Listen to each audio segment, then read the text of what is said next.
Welcome, my name is Laurie Moy. I am the Communications Director for the Global Broadband and Innovations Program. It's an ICT for D initiative here at USAID, coming out of EGAT. Just a quick introduction to GBI. We have two main thrusts. One is to extend the reach of telecommunications connectivity out beyond the edge that exists now. And then the other major push is to really utilize that connectivity for social and economic development. So it's kind of the connectivity and then what to do with it.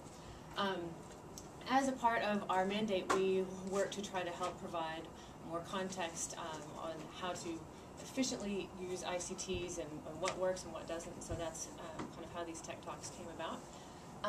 We have them every month. We've had some really great topics on gender, participatory mapping. So if you go to the website, it's at gbiportal.net is where we keep those up. And we have another one coming up. We actually have two this month. I think we're squeezing our April one in a little early. But Tim Unwin from CTO is going to be in town. He's going to be talking about public-private partnerships in ICT for D space. So if you could hit the thing. Just real quick, I want to tell you about the GBI portal. This is a series of websites. We have, I think we're now up to 9 subdomains, each one for each sector in which the agency is involved. And we have a collection of news and analysis and resources for ICT in those sectors. It's also a networking platform, so you can get on, you can connect with other people in your field, and hopefully some people outside of your field to find some interesting synergies and comparisons. So that's enough from what I'm going to talk about. I'd like to introduce Ben Addom. He is an ICT for Ag researcher at GBI. He's been working on this database of ICT for Ag apps that he's going to tell you about and mapping it along the value chain. And then we have 3 guests who are speaking about these apps in different parts of the value chain. Jacob Maga will be talking about a particular placement in the retail and wholesale component or link of the chain. Or Davesky is with CRS, and he'll be doing monitoring and evaluation on the policy side. And then Stephen Sellers will be talking about monitoring and evaluation on the traceability side. And Ben will be explaining how we've kind of broken up the value chain and why these people fit where they do. So without further ado, I will turn it over to Ben.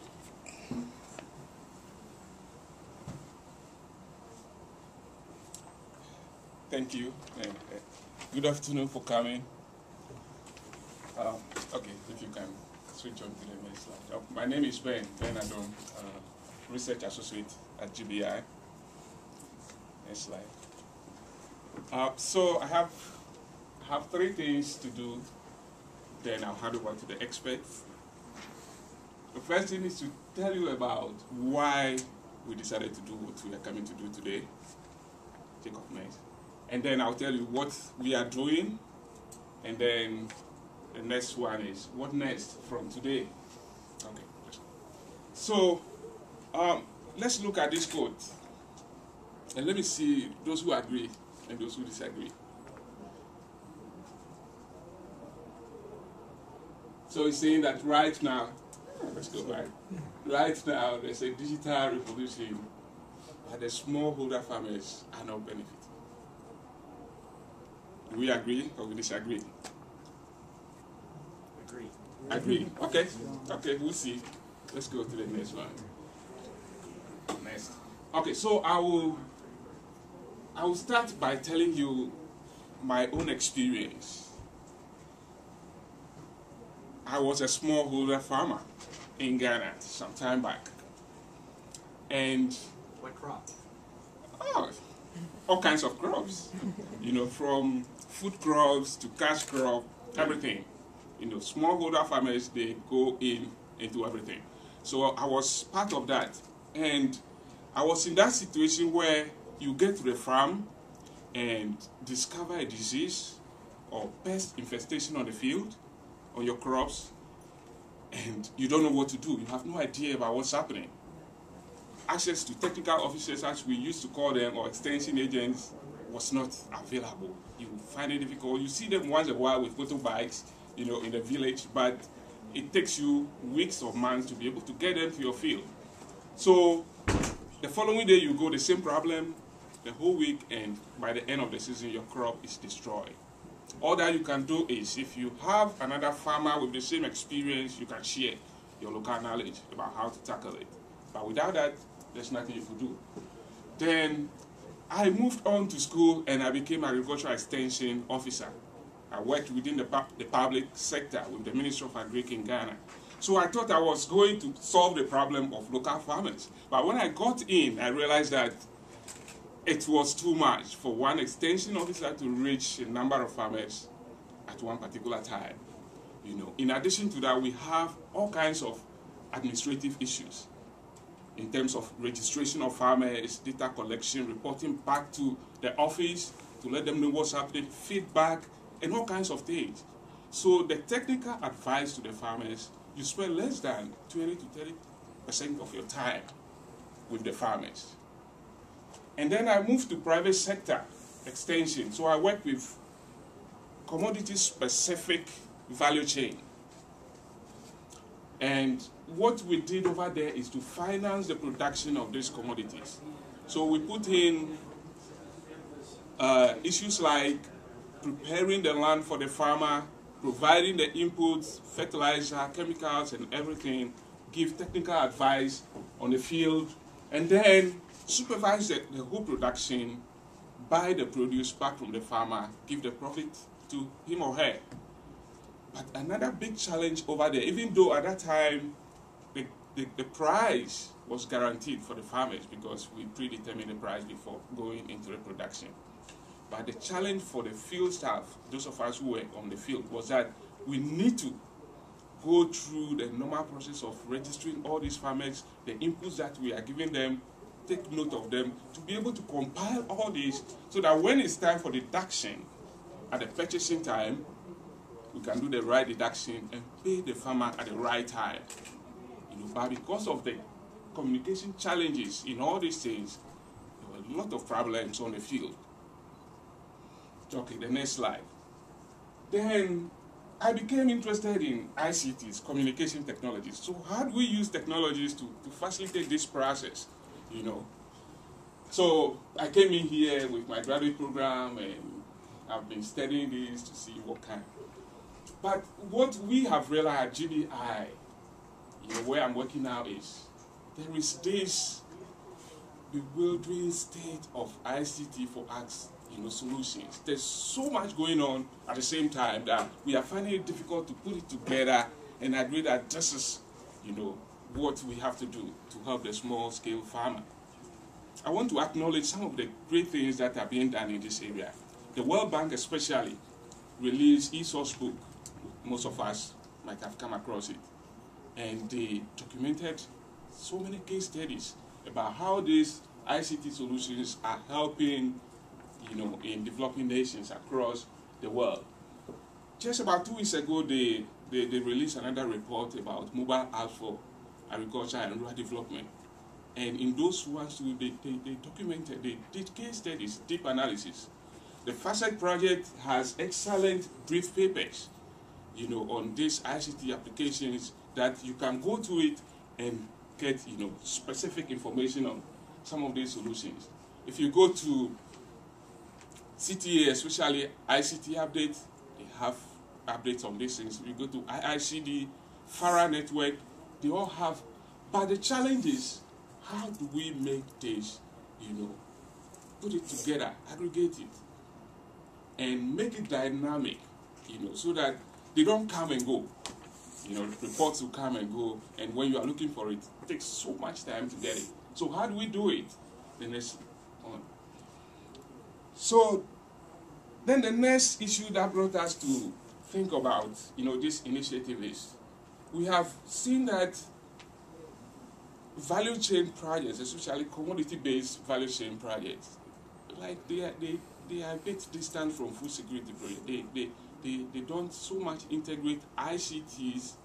There's IT in it, but not ICTs into their projects. They put in softwares for the operation, but the actual application of these solutions for the small-scale farmer is somehow missing. So we decided to do something, and we started doing it somewhere, last quarter of last year. So this is what we have initiated. As of now, we have over 120 ICT solutions, and these are both mobile apps and ICT projects, and we try to map it along the ag value chain. Okay. So these are some of the features of the database. You can go first. So we have, okay, you can hold on. We have the name, we have brief description of the solution, we have potential location. We try to see where we put this solution in along the value chain, the subcategory, delivery platform like SMS, the devices that are being used, the medium of delivery, the developer, sponsors, contact information, potential target users, and the year it's been released. This is just part of it, of the database. And as I said at the beginning, this is an initiative that we are trying to engage everybody, to build it up. Okay, so we are going to add more features to the database. Then let's come to the value chain aspect. This is a complex issue, so I don't want to go deep in. So we have decided to categorize the value chain into 3 main components. And in this case, we are talking of a broader value chain, not commodity-based. So this applies to food crops, cash crop, everything within the agricultural and food security system. So we have 3 main components. We have the productivity, marketing, and then M&E. I would like to just use this poster. We have the site, which is in progress. You'll be able to play with it, but it's not ready now. And as I said, this is work in progress, and we are expecting feedback to improve upon it. So I would like to use this poster to, briefly take us through what we've been doing. Okay, so we have 3 main components, as I said. So beginning from R&D, we relate it to what happens before the actual production, the crop gets out. So we need research and development to take place before. So we have categorized a number of ICT solutions that we have identified into this component. So if you go in here, you come across solutions like Agora, Till, that support R&D. Then input. What are some of the solutions that facilitate access to input or give farmers specific information on how to apply, inputs? We also included, insurance issues, land apps. You will see that we have only 3 here. That means there's a gap there for app developers to start thinking of what kind of apps that we can use to support that. Okay, so from R&D to input, then to production itself, where the farmer, works on the field. What are some of the solutions that support the farmer and even extension agents to be able to help in the production? So these 3 main, classification fall under productivity component of the value chain. Then we move to marketing. So marketing, we have retail and wholesale. Between retail and wholesale, there are a number of things, value-added processes, transportation, processing, and all those things. So there are solutions that fall under those, categories. So we have identified a number of solutions that can be classified under marketing. So they are listed here. We did, break down again to, some of the solutions are general. They cut across production all the way to marketing. So we try to see how we can break those ones down here. So they are there. If we have time, I can take you through later. And then the monitoring and evaluation. So we have identified these new solutions that sometimes we will say that they are being ignored, but as I explained at the beginning, we need them to be able to actually produce. So we have 2 categories, policy and traceability. The policy ones are those ones that help in data collection, get data from the field to be able to make policy decisions on what to do. And then traceability are the one that facilitate quality assurance, making sure that what is being produced from farmers' field get to the market, and we can trace back to where it's coming from. So we have identified a number of solutions under that. So as I said, this is work in progress, and we are expecting to get everybody involved to do this work. So if you go to the website, you get more information, but it's not yet ready. So what next?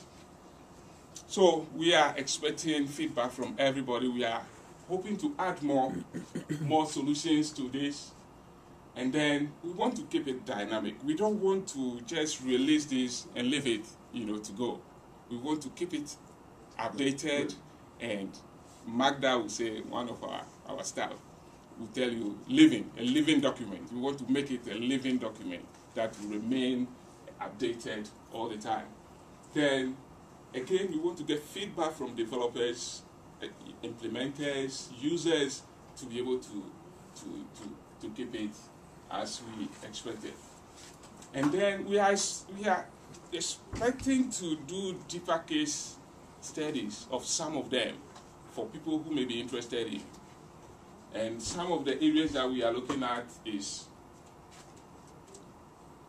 like the geographical location of the solution, those that are commodity specific, like iCow, that is purely for cow or cattle rearing or dairy farming. And then we look at business models, which is something that most funding agencies are interested in, to see how these solutions are being deployed into the communities. So these are some of the things that we are expecting to do to keep the database active. So this is where I would like to end, and then I'll get others to join in and share their specific application of this. So Jacob, you can continue and change. But I want to end by asking all of us here, whether you are a developer, whether you are from a funding agency, whether you are a farmer, or you are a researcher, to start thinking, how this can be useful for you, for your work.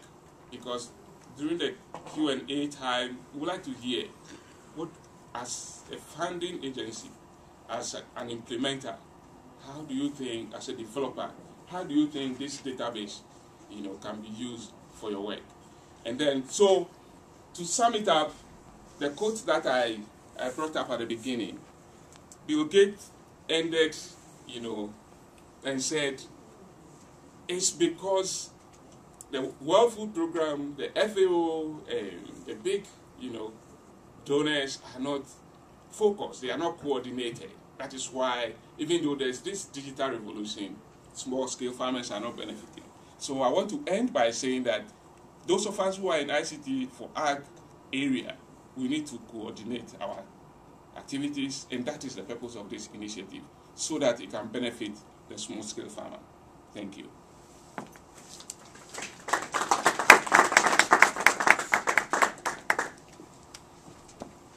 Wow, thank you very much. Ben and I come from the same line, almost. I was a small, in Africa, when you are born, it's natural that you are a farmer or a son or a granddaughter of a farmer. Luckily, I was born in the city, and I missed that part, but my grandparents were farmers. And they were coffee farmers and tea, and they grew pyrethrum as well. But one of the major things that we really lacked there is market mechanisms. And that is what I'm going to talk about today. Our organization is Africa Commodities and Futures Exchange. It's a company that we started to operate commodities exchanges across the entire continent of Africa, not just one country. Right now, we have engagements in Ivory Coast, Zambia. We just got calls from Tanzania, and other countries are coming in as well. So we are the first Pan-African focused commodity exchange, so it's not one particular country. We will be offering derivatives. It's a word that has been talked a lot in the industry, in the financial industry lately. Basically, there will be futures, which are standard contracts, and option. We will also offer animal repo financing. That is a way to finance animals, and electronic warehouse receipt. And I believe, hopefully, I'll have some time to show you our electronic warehouse receipt. Another innovative product that we have is the electronic bonds. And these are securitized commodity-backed securities. The exchange will be fully demutualized, so we won't have a conflict of interest. Traders will be traders, the exchange operators will be exchange operators. So there is no mixing of the two, making it very fair and transparent. We will, in most countries in Africa, we don't have regulation, so immediately as we start, we're going to be operating as SRO, basically a self-regulated organization. Now, we fit in almost all the segments of the value chain, from production all the way to post-harvest financing. But today, I believe I'll focus mainly on the marketing aspect, but I'll touch briefly on the other aspects as well. We have several applications. We have Arcfex Web. It's a web application. I'll show you that. We have a mobile application. You'll see a picture of it. We have a desktop and the electronic warehouse receipt. And then there is the entire back-end solution that people normally don't see. So that is where the exchange is basically integrated into production, market access, post-harvest financing as well. In production, basically we provide farmers with the main thing that an exchange offers. It's data, and it's market data. So what a farmer, producer, or a speculator even chooses to do with that information, it's up to them. But in this case, especially in farming, a farmer will be able to see what the price of the future market is going to be 3 months, 4 months, and even 2 years from now. And then from there, they can make an informed decision. Is it wise for me to plant maize, or should I plant beans? Which is very important. Right now, a farmer in Africa will just plant because they've had last season, people made a lot of money, and by the time they come to harvest for the next season, basically everybody did the same thing. Now we provide, the futures contract basically provide hedging services, and for a farmer, they'll sell a futures contract for them to deliver their produce in the future. They can also sell an option. So in case the price goes really up, they have the right to tell the other person on the other hand, I don't want to exercise my option, I'd rather sell my product at the market price. So we have a product, it's a weather future. Basically a weather future is whereby, in case, let's say the optimum amount of rain that is needed for maize is 1,000 milligrams of water, but it rains up to 900. There will be a loss of production, and for every millimeter of loss, then there is a value to it. Maybe it's $5 per hectare. So if we go to 50, they'll be paid the subsequent amount. For market access, basically an exchange brings in buyers and sellers, and that is the most efficient way to bring the largest number of buyers and sellers. It can be spot, so for immediate delivery at that time, futures delivery, which I talked about, or an option where you decide to deliver or not. For post-harvest and financing, we provide the same information, basically the pricing. Then a farmer will decide, I have my produce now, what do I do with it? Do I store it in the warehouse, get some money through the warehouse receipt system, or do I sell it right now? This is our warehouse receipt system. This is the mobile applications. So we have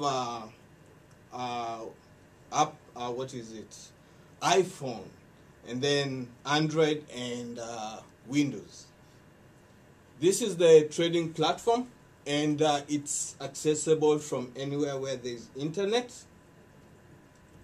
This is just another. Okay. Let me show you a live platform right now.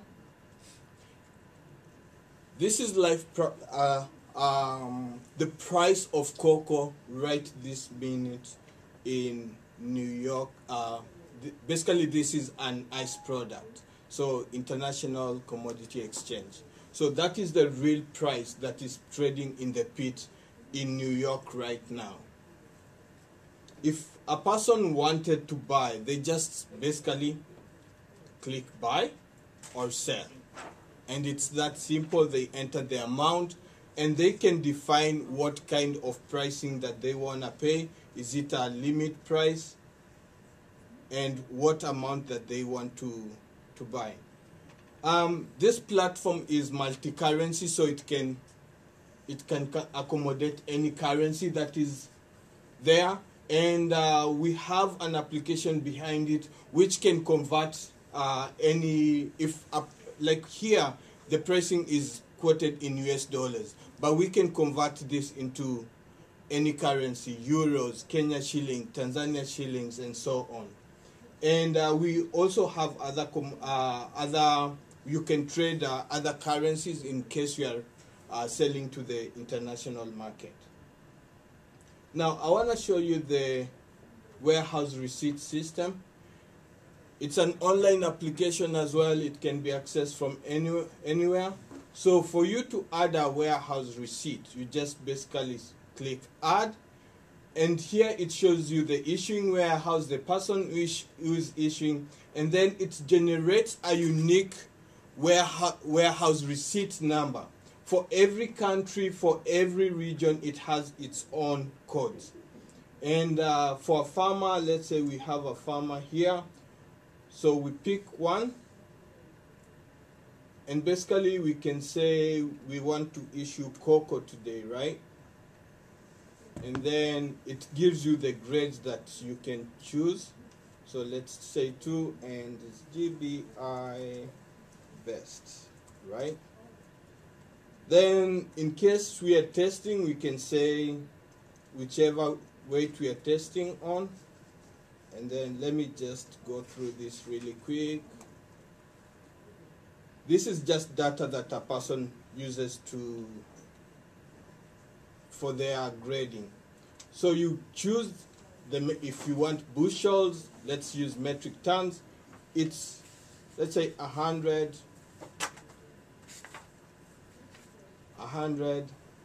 and then the net weight is 100, and from there we can calculate if we are going to have any storage charges. We can pay 200 today or 200.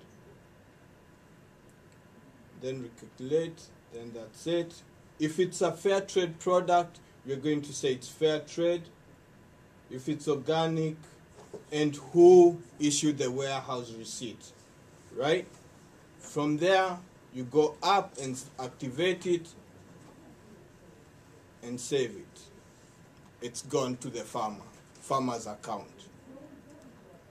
Okay, let me just go to the farmer's account.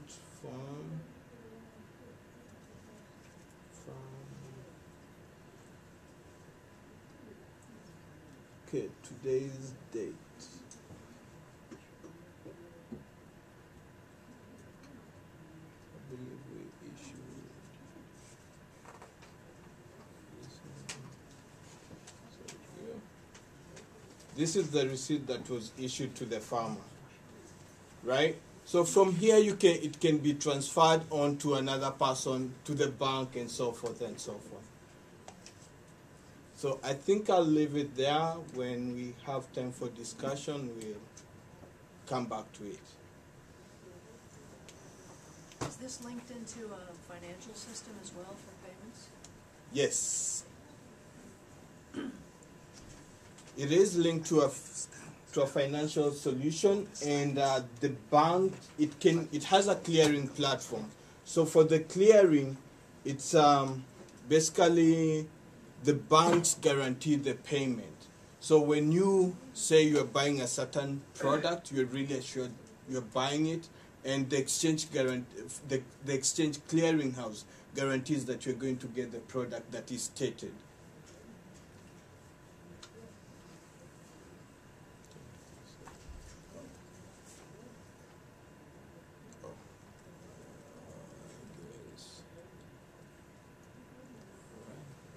Okay, thank you.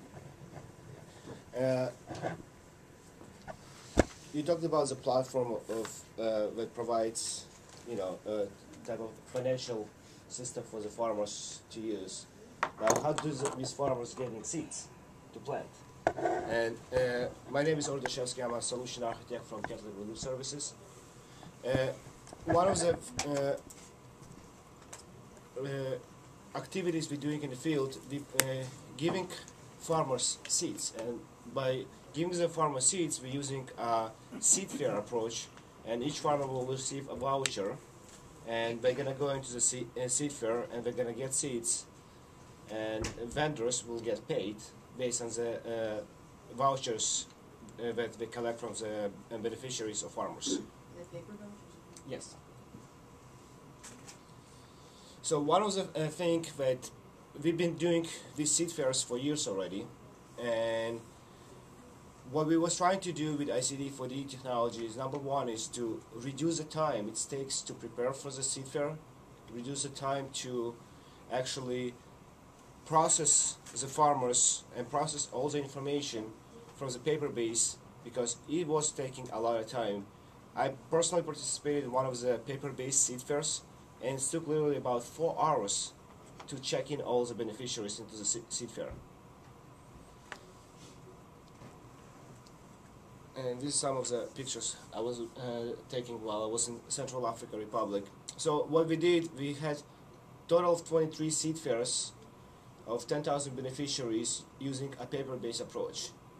The last 5, we actually use ICT4D technology, and we was able to register and serve 2,500 farmers.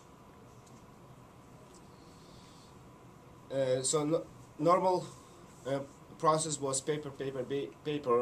Literally, we had boxes of paper coming out of the seed fair on the trucks, just to make sure that we're going back to the office. Somebody will have to key it into the Excel file, so we can count all the beneficiaries, count how many vouchers distributed. So it's all happening after the fact.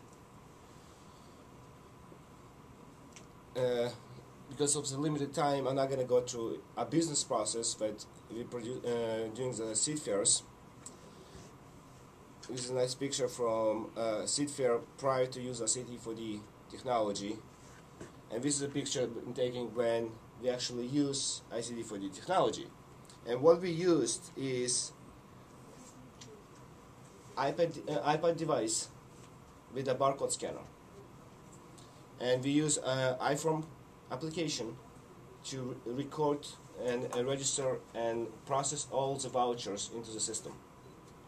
So Chris from the iPhone Builder is here. So the system, what it allows us to do is build an application based on the business needs. It's flexible enough to be able to do data collection. Now you're asking, I'm in the middle of the somewhere, what I call doing the development under the mango tree, and how do you actually collect all the data?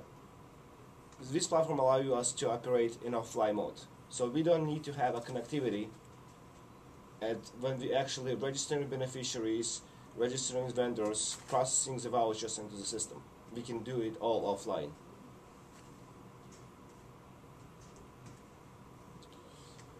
So, and iPhone Builder, it's a cloud-based platform. So from our side, we a big organization, but our IT group is really small. So how do we support all the 65 country programs with the only about 40 IT people? So this is one of the advantages of using the cloud-based computing, but we don't have to set up the infrastructure in-house. We have a full support from the vendor that provides the support for the system.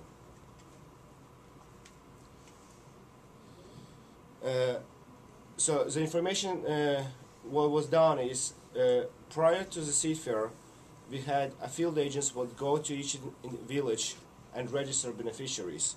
The way we're going to register the beneficiaries is, each beneficiary, I have a sample barcode sheet here, will receive a barcoded card. So when the beneficiary is registered,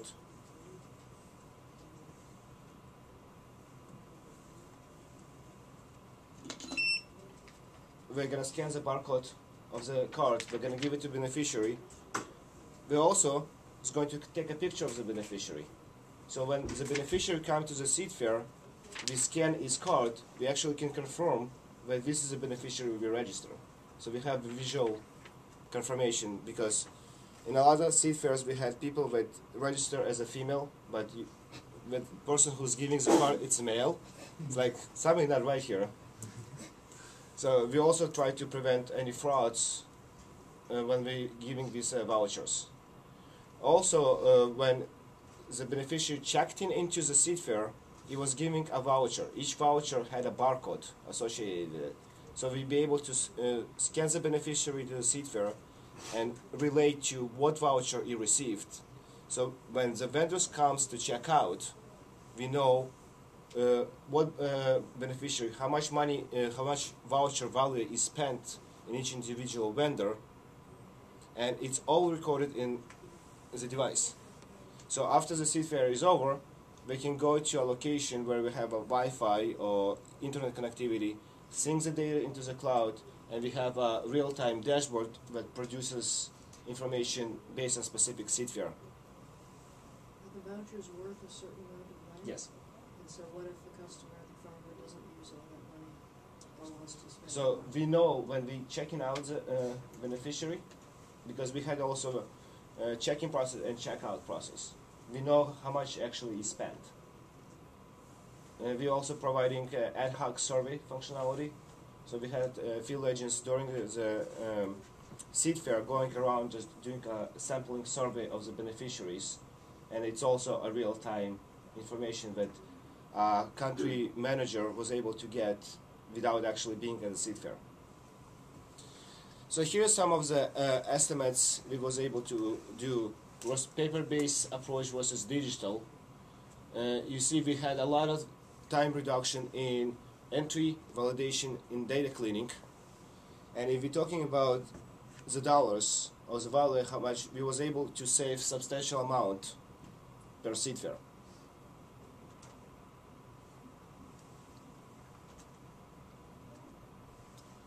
All right, I think I'm on time.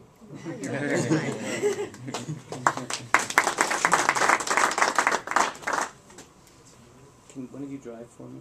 Sure. Okay, thank you.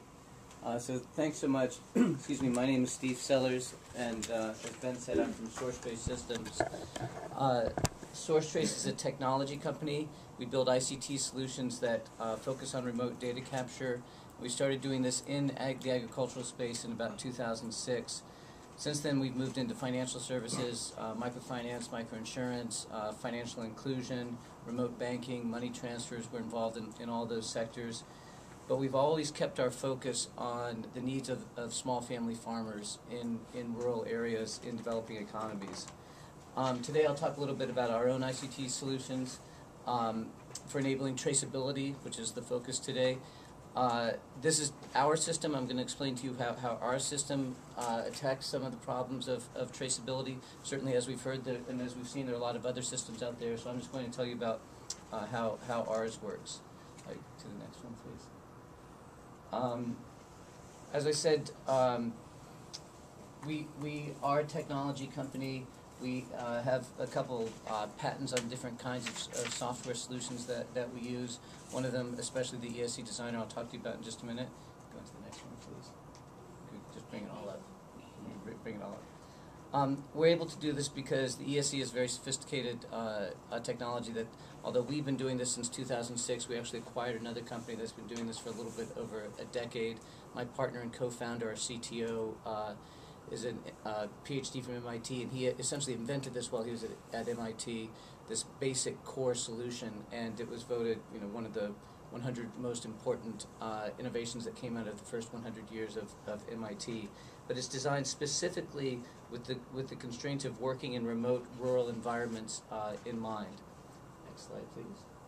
Just again, if it's doing this, just bring it all in.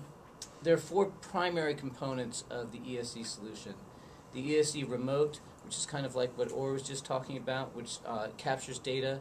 We can do it on any platform. We're working as these guys are with Android and with Apple.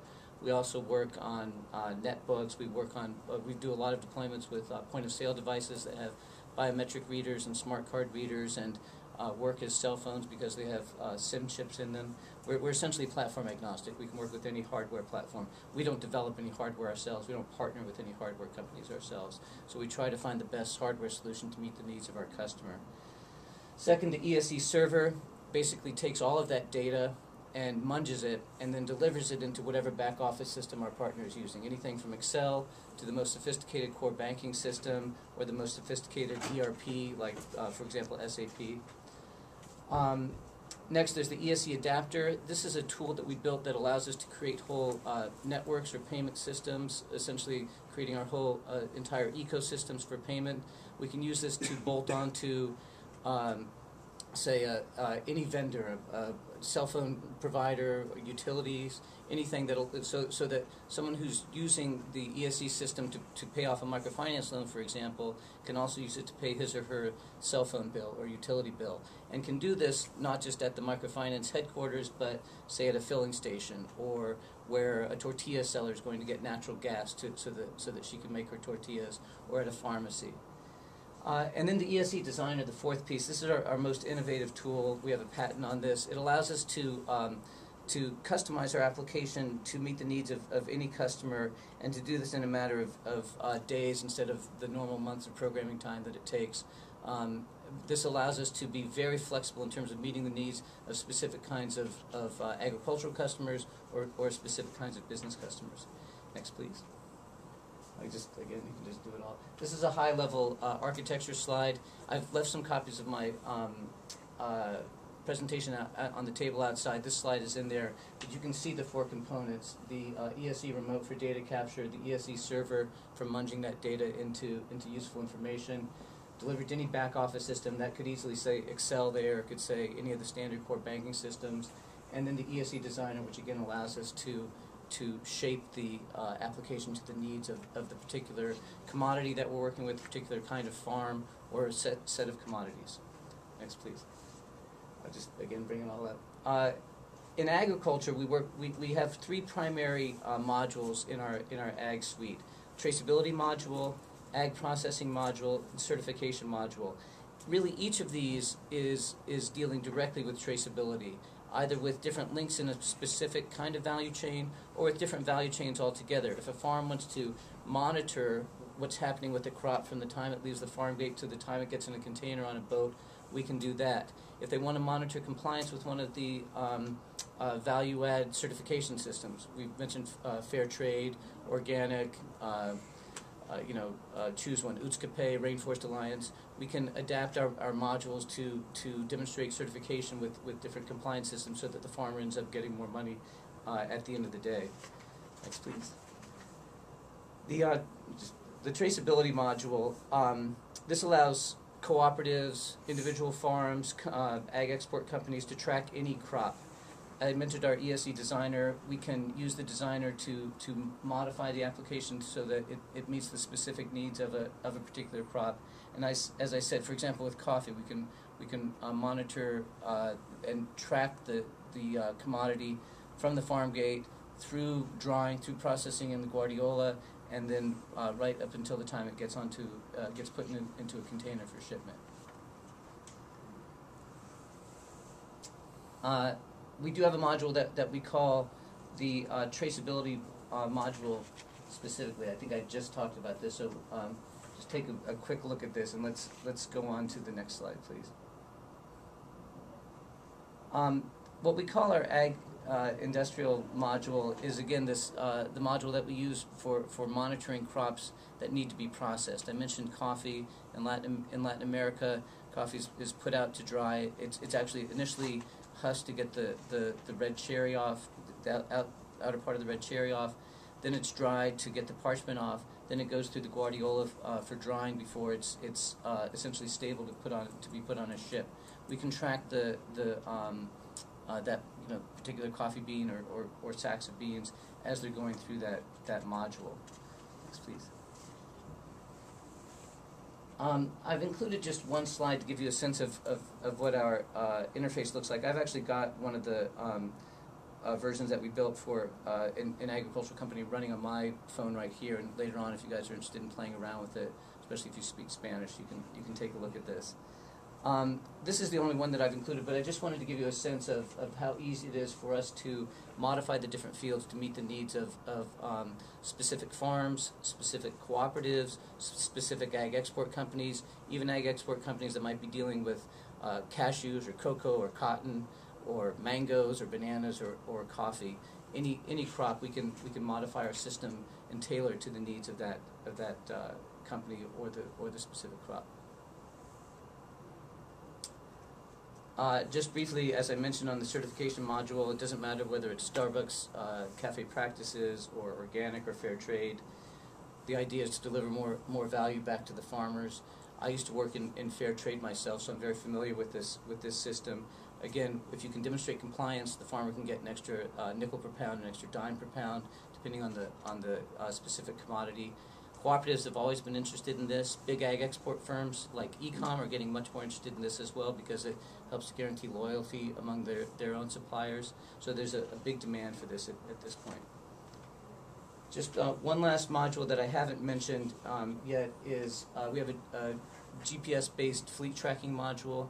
A lot of the bigger cooperatives and especially the large ag export firms are very concerned about where their trucks are, what's going on with them. They want to make sure that certainly they're tracking activity, but also if there's any problem, they can know where their trucks are. We also operate in an offline mode and an online mode, as Orr said. Offline mode is very very effective for noting transactions when you're out of a cell phone cloud, and when you get back into the cloud, you can transmit those.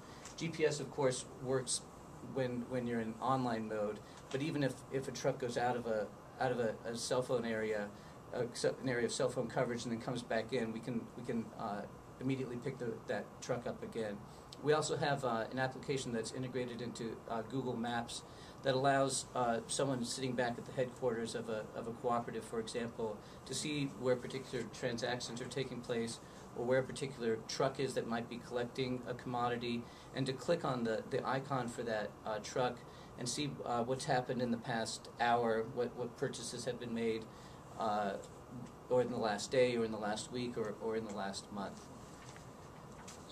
Next, please. So thank you. It's been a fast 10 minutes. I'm happy to answer any questions after the event. And as I said, I've got copies of my PowerPoint outside. I think some of you have also picked up some copies of some of the PDFs that I brought that demonstrate some of our different applications that we've built for agriculture and actually for other verticals as well.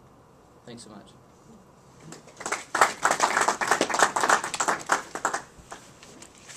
So we have a few minutes left for questions. Anybody? I have a question for Orr. This is relatively new. This is, converting the paper vouchers to electronic receipts.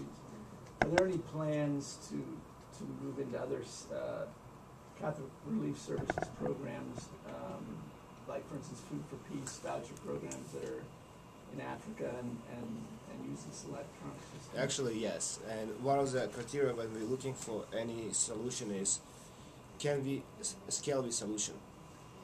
And we have a couple, we scale the solution right now. We're using this in Haiti as well.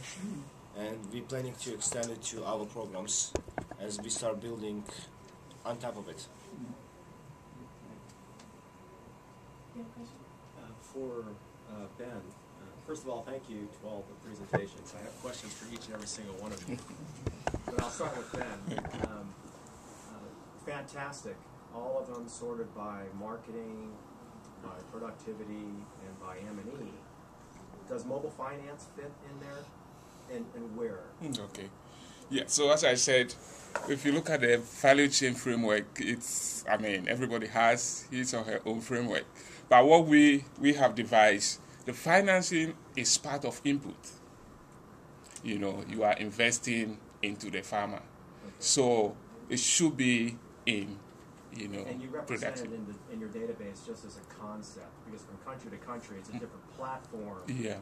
As opposed to applications like Slim Trader and EpiSurvey and all those. So kind of a different treatment. Okay, so it's in there. Yes, Fantastic. yes, it's in there. Thank Yes, in natural fact, so if you break it down, you try to get a solution, and we'll tell you where we think at this stage we think it's located. So we are not saying this is final. Right. Okay, we are going to engage developers, because I talked to a developer who developed an app for a different target, audience.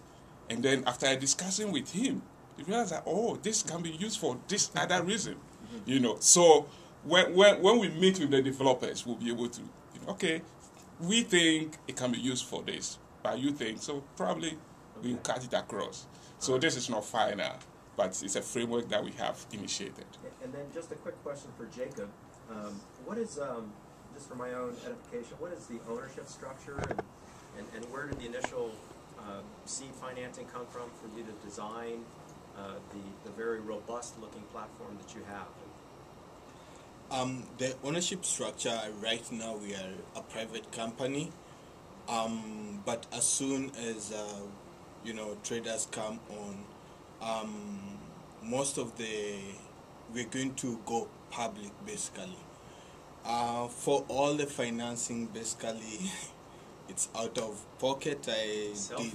Self-financing. So we did that, but right now we have started looking for funding for implementation. So that is the next level up. But it took 4 years, so yeah, it's a lot of work and a lot of money. Yeah. I would like to thank all the presenters today. It was great. And I have one question for Ben, which is the most used delivery platform for these applications or projects? Okay. And which medium? And I'm also interested in agriculture education as well, so not just for farmers, but also for young people. The second question is? It's one question. So what's the most used medium platform in Medium? And I have another question for Jacob about the commodities exchange. So how is the structure? Do you have offices in every country that you're operating, and do you have any connections with the European exchange? Okay, so we have the delivery platform, including SMS, and most of the apps are SMS based, which is a big challenge. Which it has come in different forums and about how much we can use SMS to reach, the small scale farmer, especially if they can't read, So, but based on what we have, I think the most platform is SMS. Then when it comes to the medium of delivery, mobile, yes. So, and then we have the devices, the smartphones and the other, phones. But radio still, there are a number of projects that, and I want to say that most of the projects also are multi. They integrate mobile with radio, with voice, with SMS. It's multimedia.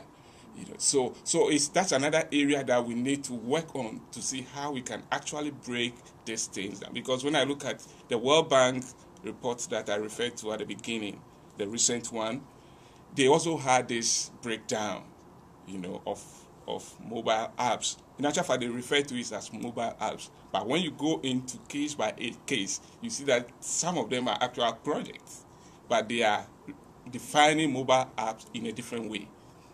Thinking that probably the medium of delivery, that's the way they see it. So it's a lot of work. We need to see how we can categorize this and put it together. And you can browse the database is on the website. We had a slight coding crisis yesterday, so it's not as pretty as we had hoped it would be today. But the information is there, and over the next few days it will become prettier. You asked about if we're going to establish country-by-country basis. In essence, we're going to have offices in all the countries, yes. But really, to make things economical, we're just going to have one platform because it can work in any currency.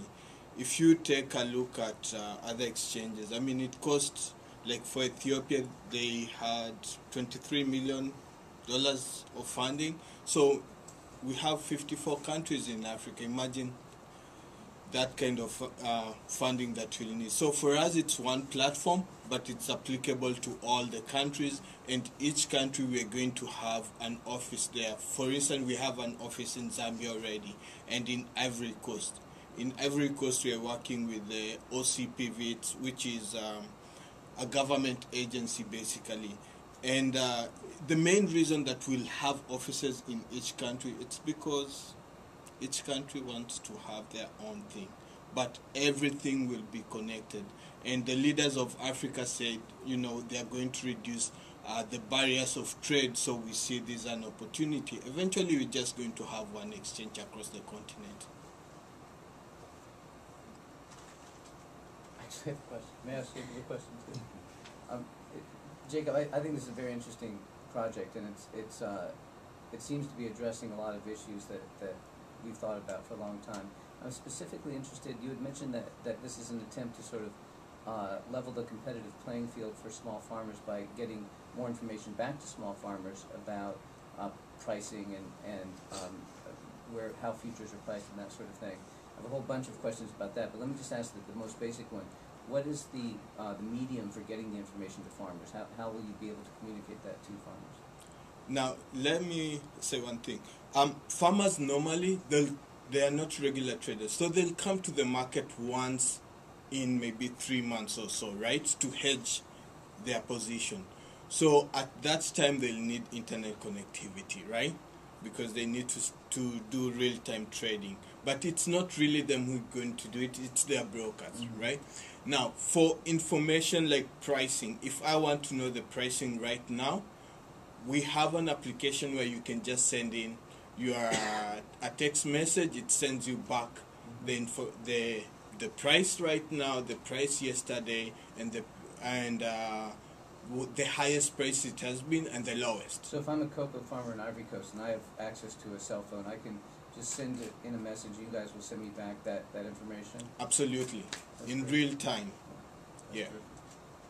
Great. Are you familiar with the India Tobacco Company, the ITC project, where they were actually just using physical stands? They would write on a daily basis, and they would sort of put them at strategic spots where people might see them? Yes, I'm aware of that, and I've seen also the implementation. Like in Ethiopia, they had boards in specific areas. Those are interesting applications to have. But, like right now, almost everywhere in Africa, we have a cell phone in every family. So it's far much inexpensive that way.